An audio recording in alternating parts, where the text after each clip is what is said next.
Todo o processo que Deus fez na minha vida começou com o joelho de um casal.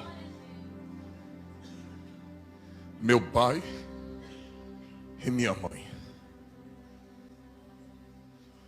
Fui nascido e criado dentro do Evangelho. Servi a Deus na época da igreja do pastor Teotônio, na igrejinha pequena de baixo.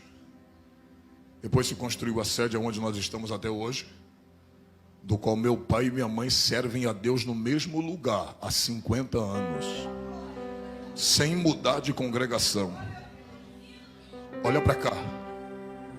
Cresci escutando os homens louvando, a orquestra. Só que sabe como é filho de crente? Vai passando os períodos, e eu digo que a minha geração foi a melhor geração que já existiu. Porque a minha geração, eu brinquei de bola, eu brinquei de ioiô, eu brinquei de peão, eu brinquei de búlica, eu brinquei de gude, pique lateiro, pique esconde, pique tá, pique alto, polícia e ladrão. Foi a melhor geração. A gente brincava. Carniça, quem lembra? A nossa geração foi a melhor que já existiu. Ali a gente viveu de verdade. Hoje tudo isso foi substituído pela tecnologia. As pessoas já não brincam, já não se comunicam mais, mas eu vivi aquele momento, nós vivemos esse momento. E só que a gente vai crescendo, vai saindo da adolescência. E com 15 anos eu já comecei a querer sair. Eu tinha regra para chegar em casa. Eu tinha que sair 7h30 da noite. E 10h30 da noite eu tinha que estar em casa. Se eu passasse dessa hora, o chicote comia. Apanhava de verdade. E eu me lembro que quando eu completei 16 anos, eu comecei, por curiosidade, a colocar o primeiro, 15 anos, eu coloquei o primeiro copo de cerveja na boca. E aquela foi a minha perdição. Porque naquela época, quando você bebia uma cerveja, você se sentia mais adulto. E o que eu fazia? Não tinha dinheiro para comprar o cigarro. Eu pegava as guimbas de cigarro com os amigos e começava a fumar. E chegava em casa, antes de chegar em casa, usava house. Ou então pegava a parte de dente na rua mesmo, com a escova que já botava no bolso, e escovava o dente e chegava em casa. Como se nada tivesse acontecido. Um dia, eu estava já com 16 anos, e nós estávamos saindo naquele dia, eu perdi a cabeça e bebi demais. E quando eu estava bem tonto, bem ébrio, um rapaz chegou para mim que se dizia meu amigo e disse: só tem um jeito de tu ficar bom. Eu falei: como? Ele disse: experimente isso aqui. Ele tirou um saco de cocaína do bolso.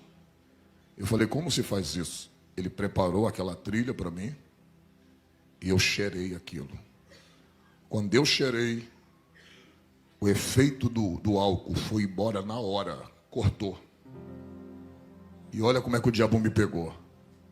Eu disse: então vou precisar pelo menos de um saquinho desse toda vez que eu beber. Porque toda vez que eu ficar bêbado, eu cheiro isso aqui e fico bom. E eu comecei desta forma a me aprofundar no vício da cocaína. Foi assim que o diabo foi me pegando. Dali, eu comecei a trabalhar e comecei a ganhar bem. E eu ganhava dinheiro toda semana. E R$100 há 20 anos atrás era dinheiro.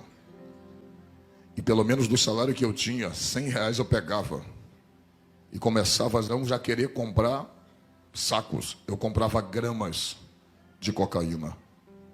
Comecei a arrumar amizade com os rapazes da boca de fumo.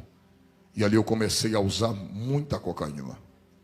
Passei a usar, a usar cocaína, e quando eu ficava bêbado, eu ia, cheirava e ficava bom. Só que o tempo foi passando. Com 17 anos eu já achava que eu era dono do meu nariz.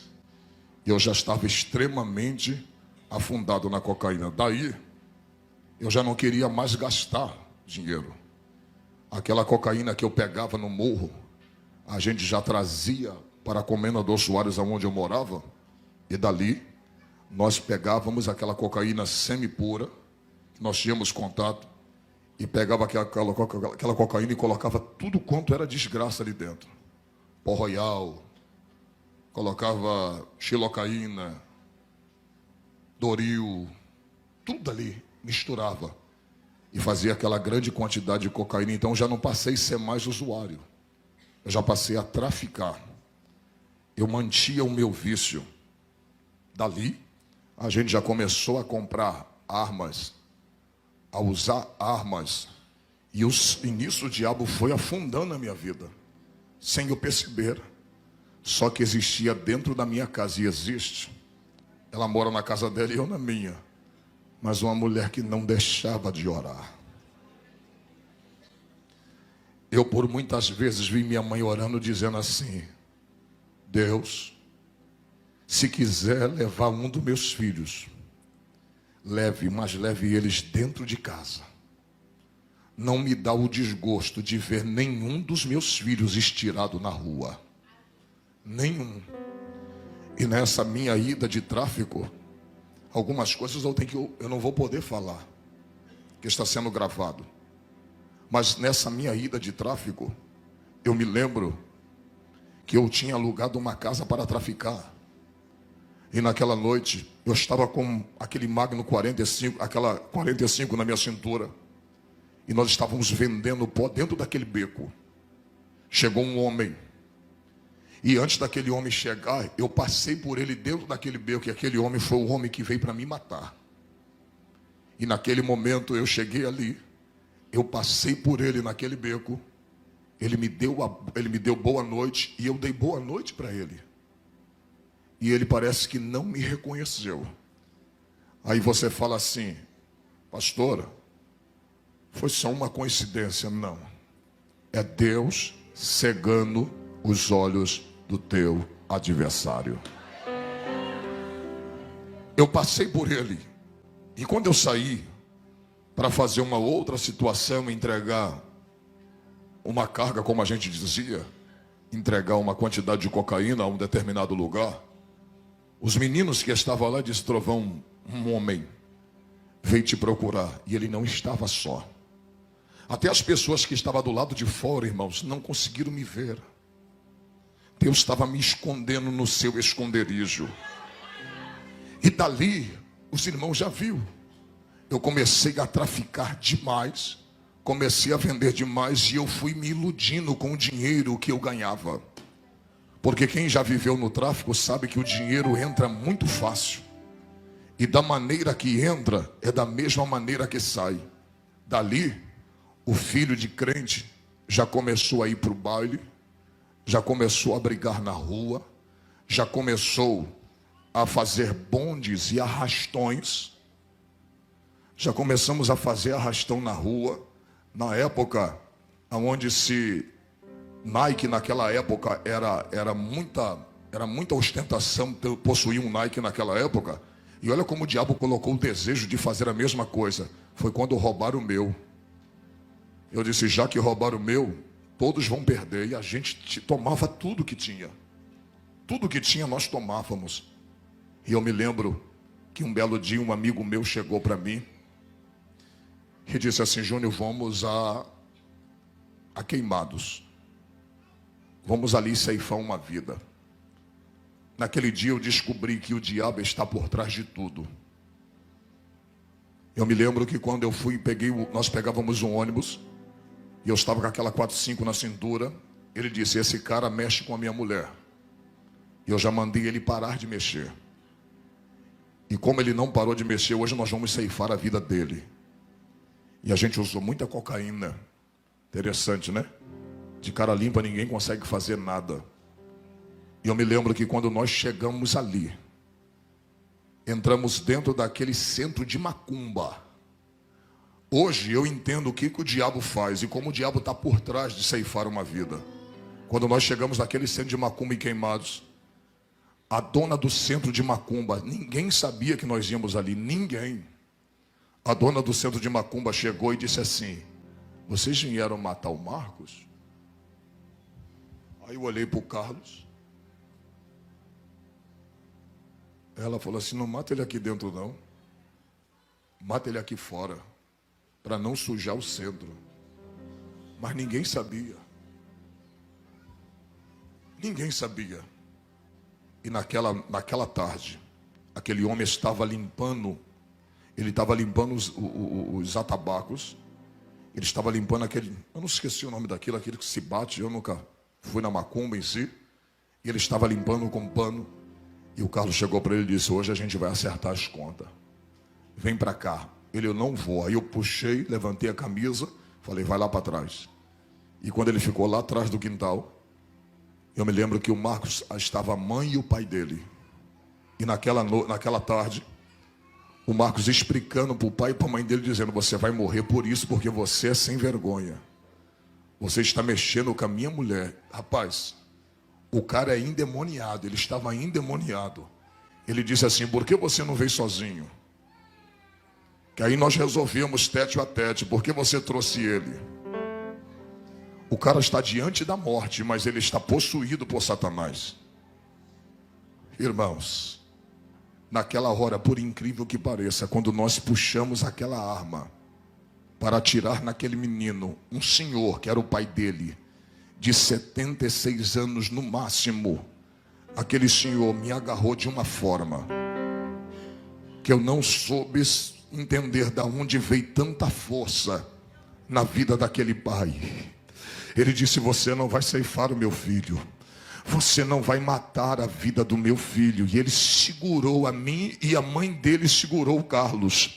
E aquele moço correu por dentro daquele centro espírita. Isso foi apenas 4 a 5 segundos.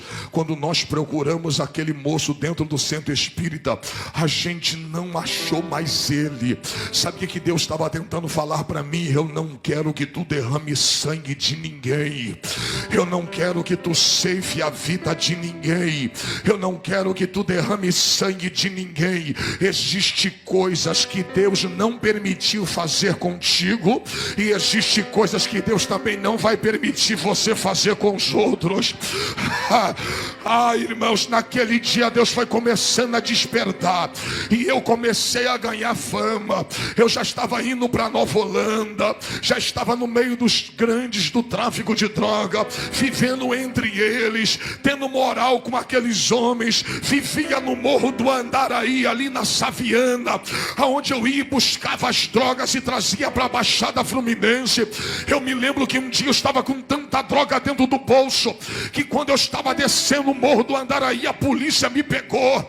E quando a polícia me pegou, eu falei assim: moço, eu sou viciado. E eu conversei com ele, porque eu entendia que para ser malandro eu não precisava falar gíria. Eu nunca falei uma gíria, eu nunca disse qual é, eu nunca disse compadre, eu nunca disse qual é, irmão. Eu nunca usei isso, porque eu entendia que para ser malandro não precisava falar gíria. Aquele polícia me pegou e ele disse: rapaz, o que é que você está fazendo nessa vida? Essa vida não é para você. Sai dessa vida, talvez o lá de cima está te dando uma oportunidade. Larga essa vida, eu vou prender a tua droga. E sabe o que ele disse para mim? Se eu te levar para a cadeia, tu assina o 12 e tu vai puxar um bom tempo de cadeia, mas alguma coisa está me dizendo para mim ficar com a tua droga e deixar você embora. Era a oração da minha mãe dizendo: cuida meu filho, guarda do meu filho, livra a vida do meu filho, proteja a vida do meu filho.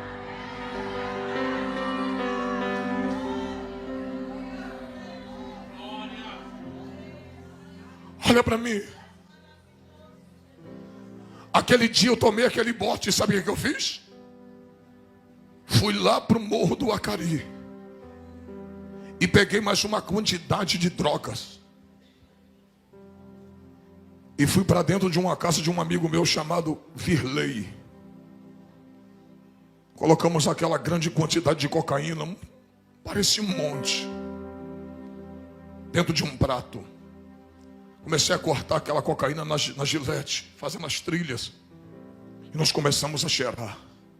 Cheirar. Eu e ele, cheirar, cheirar. Até o ponto que naquela noite meu nariz começou a sangrar. E quando eu percebi que eu ia ter uma overdose de cocaína, eu nunca esqueci quem eu fui. Quando você se afasta, todo afastado um dia já experimentou Deus. E não existe ninguém que experimente Deus e esqueça dele. Eu estava naquela mesa com meu nariz sangrando, e quando eu vi que eu ia ter aquela overdose, eu comecei a cantar na frente daquele amigo meu que era ímpio como eu também era. Eu cantei desta forma: eu sei que errei, mas peço outra vez uma chance. Eu quero voltar, prometo seguir como antes. Não dá pra ficar distante assim, com essa angústia no olhar. Por isso preciso ao primeiro amor voltar. Eu quero voltar ao primeiro amor. Preciso voltar ao primeiro amor. Quebra minha vida,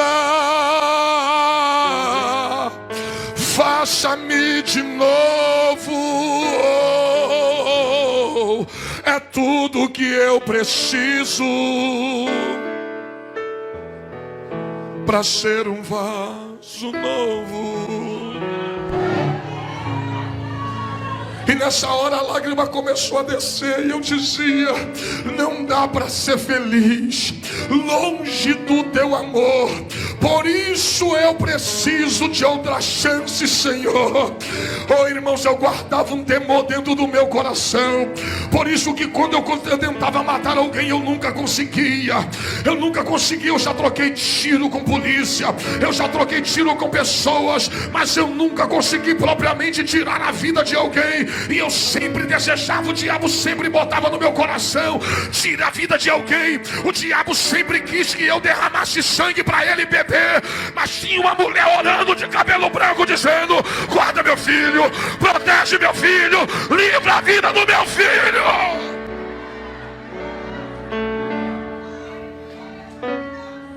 Um dia se reuniu eu e mais 3 e disse: hoje nós vamos tomar tudo, e quem revidar a gente vai matar.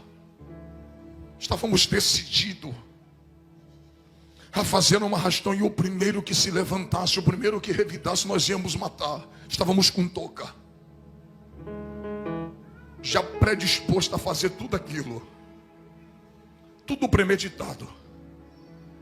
E quando nós saímos para fazer um assalto, naquela noite eu não vi, mas quando a pessoa viu que haviam 3 elementos andando pela rua, suspeito, aquele policial apaisano seguiu a gente.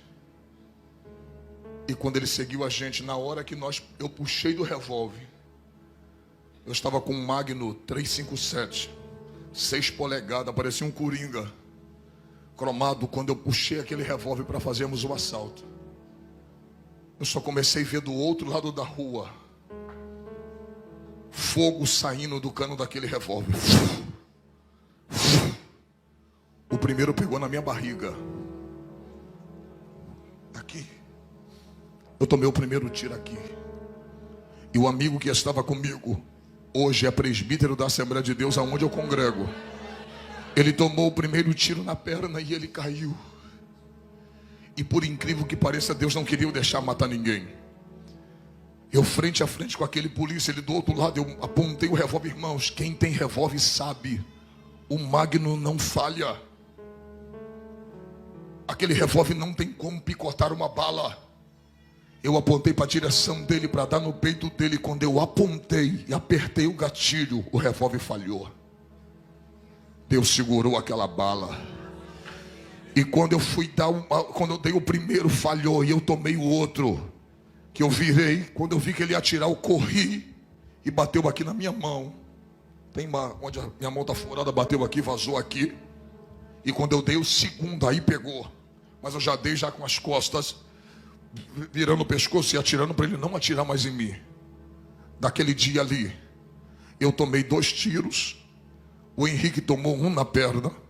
E o cara chegou na cabeça dele e disse: você vai morrer.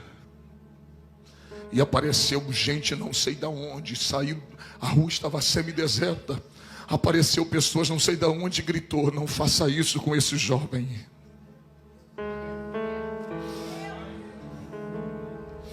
E ele chutou o corpo do meu amigo. E eu corri. Peguei um ônibus, nós não estávamos de carro, pegamos um ônibus. Rendi aquele ônibus, puxei aquela arma imensa. Rendi o motorista e disse: me leva até a minha casa. Me leva até Comendador Soares. Nós tomamos tiro em Nova Iguaçu, lá na Dalvomor, na troca de tiro com policiais. Eu disse: me leva até minha casa, não para ninguém. Quando ele me parou, deixou num ponto próximo da minha casa, eu desci, joguei a arma na linha do trem. E quando eu joguei a arma na linha do trem, eu vim para casa. Eu estava com a camisa branca, eu estava com a calça branca e uma camisa verde, um blusão verde por cima, que escondia aquela arma. Quando eu cheguei em casa, que eu tirei a minha camisa, gritei minha mãe, falei: mãe. Minha mãe olhou para mim e disse: meu filho, o que foi isso? Porque você está tão cheio de sangue? E eu disse: mãe, o teu filho tomou tiro. E minha mãe olhou como se fosse hoje, 20 anos atrás. Ela olhou e disse: meu filho, Deus preparou o coração da tua mãe para esse dia. E ela me lembrou de uma palavra que ela tinha me dito e eu tinha esquecido. Ela falou: você lembra 15 dias antes de você sair daqui? Eu já sabia para onde você ia. Eu estava indo para o morro, toda sexta-feira eu ia para o morro. E ela disse assim: eu estava saindo 7 horas da noite para ir para a favela. Ela me parou na porta de casa e disse assim: meu filho, nesta madrugada sua mãe estava orando por você. E Deus se apresentou a mim e disse: mulher, não peça mais misericórdia pela vida daquele homem, porque a partir de hoje eu, o Senhor, vou tratar com ele pessoalmente. A minha mãe me lembrou disso. E esse tratar de Deus pessoalmente foi os tiros que eu tomei. A minha mãe olhou para mim, eu baleado. Ela disse: a tua mãe tem problema de coração, mas Deus preparou o coração da tua mãe para esse dia. Irmãos, quando a minha mãe falou isso, ela falou assim: tira a camisa. Tira a camisa. Quando eu tirei a camisa, eu tinha tomado tiro apenas no corpo, na carne. Eu não tomei tiro no sangue, nos ossos. Por isso eu não senti dor. Eu estava com sangue quente, então não sentia dor. Eu sentia que a minha mão estava atrofiada, porque mexeu nos nervos e minha mão começou a ficar desta forma. Então com essa mão já tinha perdido o movimento. Quando eu levantei a camisa, eu estava com um pequeno buraco desse tamanho aqui na frente. Isso aqui meu estava estourado. Estava aquele monte de carne esponjosa preta queimada pela pólvora. E o sangue descia.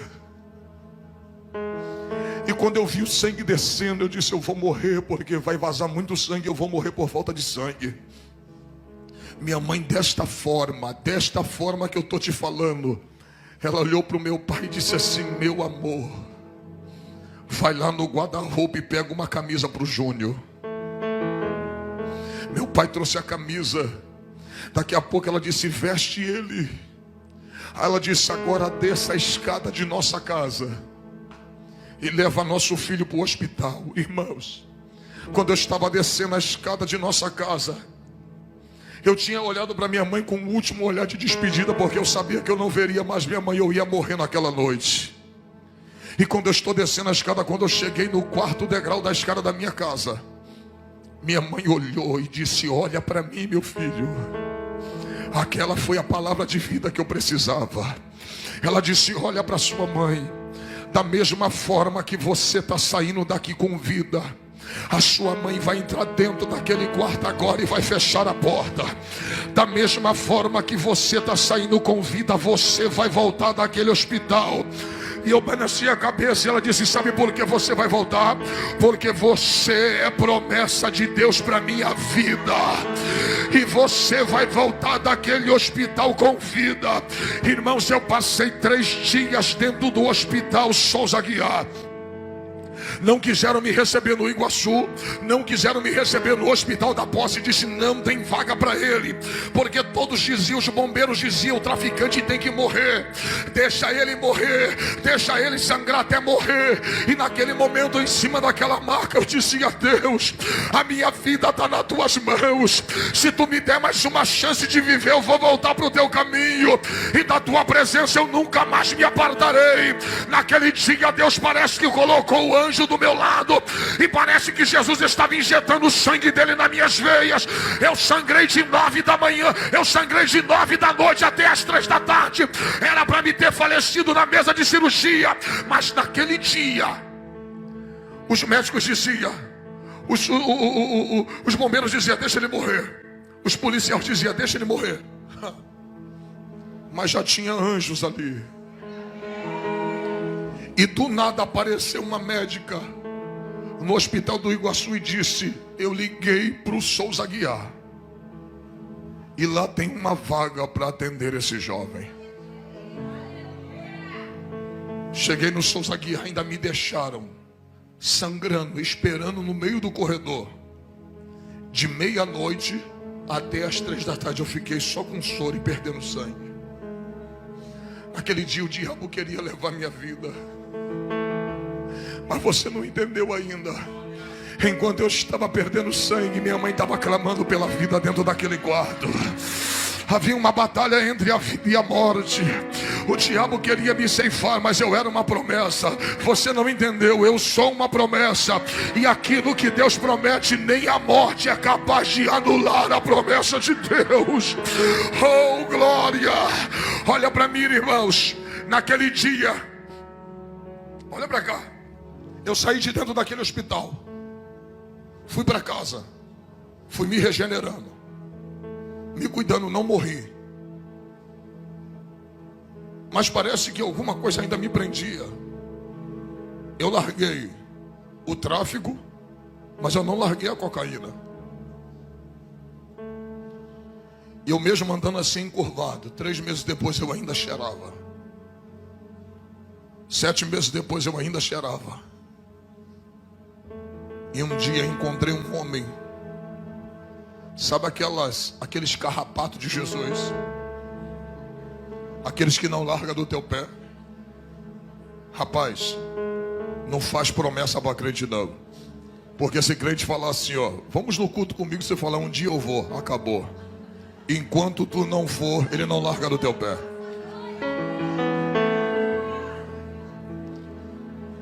Era uma quinta-feira, olha para mim, quinta-feira. Eu estava com o bolso cheio de cocaína, mas eu não havia cheirado. O Maxi, que hoje é pastor, ele disse assim: Júnior, eu estou vendo que você está ébrio, você está bom, você não está ébrio, você não está drogado. Paga aquela dívida hoje. Eu falei: ô Maxi, hoje não. Ele: Júnior, se você for à igreja comigo hoje, depois da minha salvação e depois do meu casamento, será o dia mais feliz da minha vida. Aí eu pensei assim, eu falei: esse cara é chato. Então já que eu não cheirei, eu vou para a igreja, depois da igreja eu cheiro. Mas eu vou lá e pago a dívida e morre. Irmãos, fui em casa. Quem é das antigas que lembra das marcas? Eu tinha um tênis reboque, uma calça da HD e uma calça da HD e a camisa da Hang Loose. Eu magrinho, chupado pela cocaína. Eu era muito magro, porque quem cheira é magro demais, é todo chupado. Vai eu à igreja. 7 horas cheguei, 7 e pouca cheguei na igreja. Irmãos, a congregação do campo do pastor Geraldo Vicente, lá em Comendador Soares, estava lotado na rua da Sobel, da antiga Sobel, lotada como está aqui. Tinha-se tanto de gente aqui na igreja. O púlpito cheio. Quando deu 8 horas, ele me apresentou. Ele disse: está conosco aí o Júnior, a convite do Max. Está aí. Irmãos, quando deu 8h25, Jonas ficou de pé.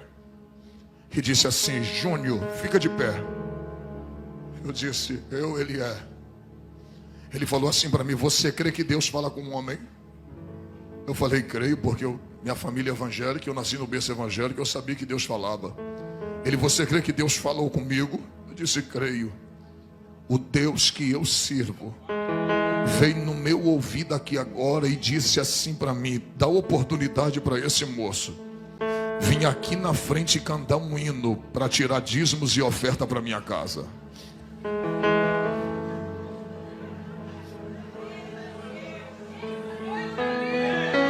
Naquele dia eu descobri, sabe o quê? Quando Deus quer salvar alguém, até a liturgia do culto ele quebra. Porque a liturgia do culto diz que você tem que dar oportunidade para quem é crente e quem está em comunhão com a igreja e com Deus. Nunca para uma pessoa que não é crente. E vai eu pela primeira vez na igreja, abri a boca e cantei: quebra minha vida, faça-me de novo. É tudo que eu preciso para ser um vaso novo. Não dá para ser feliz longe do teu amor. Aqui na casa de Isabel, outra chance, Senhor. Quebra minha vida. A igreja.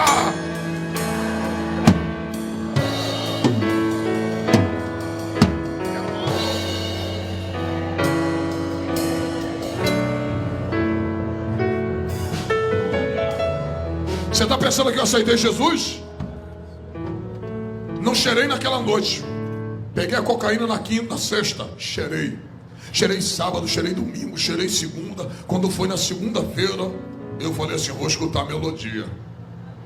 Se eu gostar de um hino, eu vou comprar uma fita cassete. Não era nem CD, era cassete.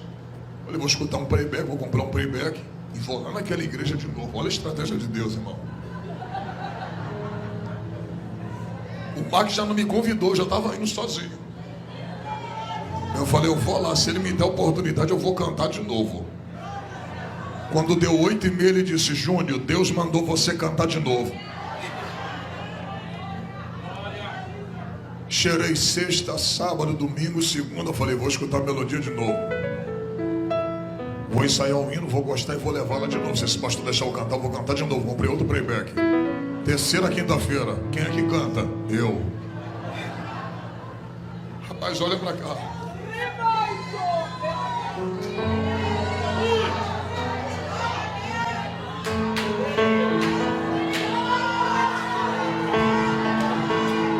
Ele colocou o ministério dele em xeque por causa da minha alma.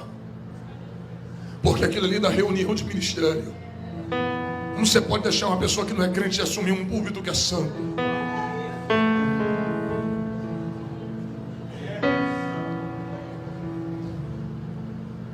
Ele colocou a minha alma acima de tudo. Na quarta, quinta-feira eu falei assim: eu vou lá. Escutei a melodia de novo, comprei um playback e disse: vou cantar, se ele deixar cantar eu canto. Cantei pela quarta vez na igreja sem ser crente. Quando foi na quinta vez, levei o playback, eu não cantei. Mas quem pregou? Pastor Jonas Baraquizo. Está na Assembleia de Deus do pastor João Nunes até hoje. Ele era do campo do pastor Geraldo e hoje está no pastor João Nunes. Ele pregou. Ele pregou sobre a crucificação de Cristo. Com 20 minutos de mensagem tinha tanta lágrima no chão que eu não sabia se era um copo que tinha derramado ou eram minhas lágrimas mesmo. E quando eu olhei para o meu lado, sabe quem estava do meu lado? Max, com a mão em cima do meu ombro chorando. E eu disse: Max, eu tenho uma notícia para te dar. Ele fala: Júlio. Eu falei: me leva ali na frente, que eu preciso entregar minha vida para Jesus hoje. Eu já não aguento mais viver sem Cristo. Eu preciso sair daqui com Jesus. E naquela noite eu caí de joelho dobrado diante daquele altar.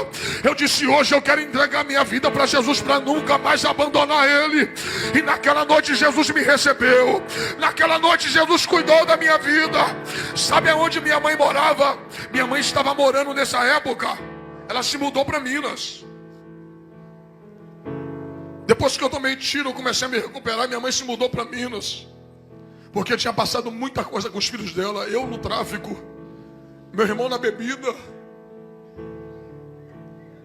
E minha mãe já estava querendo descansar um pouco. Sabe o que Deus fez? Deus tinha libertado meu irmão de 22 anos da cachaça, o Marcelo. E meu irmão tem 22, já vai fazer 10 anos. Que já não encosta uma gota de bebida na boca e serve a Deus na igreja mundial e é batizado. Olha para cá. Quando eu aceitei Jesus, minha mãe estava morando em Minas Gerais nessa época. Cheguei em casa às 11 horas da noite. Peguei o telefone. Liguei para Minas. Ela: quem é que está falando? Eu falei: mãe, é teu filho. Ela: o que foi que você está ligando nessa hora, meu filho? Eu falei: mãe, eu estou ligando para a senhora para dizer que teu filho não está mais no tráfico. Teu filho acabou de aceitar Jesus, mãe. Teu filho acabou de entregar a sua vida para Jesus. E ela do outro lado, eu ouvia minha mãe dizendo para o meu pai: eu sabia que Jesus ia salvar ele. Eu sabia que Jesus ia salvar ele. Eu sabia que Jesus ia libertar a vida dele. Acredite, 20 anos já se passaram. Nunca precisei ir para uma clínica me desintoxicar. Nunca precisei me tratar num centro de recuperação. Naquela noite, Jesus me libertou. E faz 20 anos que eu não encosto cocaína na minha mão, no meu nariz. E quando foi, eu desfiz das armas. Entreguei as armas. 3 meses depois, chegou os amigos lá em casa e diz assim: cadê as armas? Falei: troquei. Ele está com qual arma agora? Eu falei: agora eu estou com uma chamada calibre 66.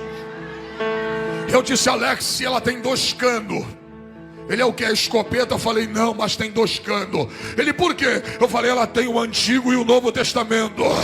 Ele: mas e daí? Eu falei: aqui em um cano ela cospe sangue para purificar o pecado, o pecador do seu pecado. E no outro ela cospe fogo para encher a igreja que dá glória a Deus e aleluia.